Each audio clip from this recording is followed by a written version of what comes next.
Hello, Quickie Cooking with Judd. I made a cake. Betty Crocker, gluten-free chocolate cake. There it is after 40 minutes in my little convection oven thingy. And tell you what I did. Here's what you got. It wants 1 cup of water. I put in a cup of milk. It wants the melted butter. I put in melted butter. It wants 2 eggs. I put in 2 eggs. I beat them well before I put anything else in there.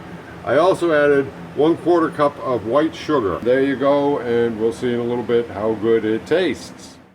All right, all cooled down. Let's cut a piece of this baby and see what we got. Woo!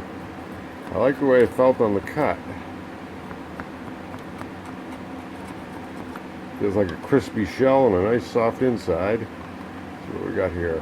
Okay, that looks good. Yeah. Okay. Here we go. Oh, that looks good.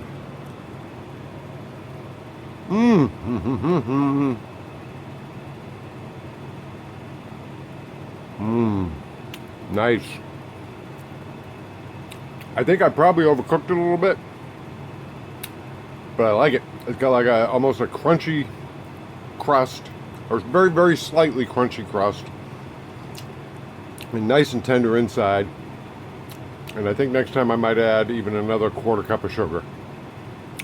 But a very nice cake. There you go. Okay. Happy day to you. Yeah, that's good. It's got a nice chew to it, which is kind of rare with gluten-free stuff. Whew, I needed that.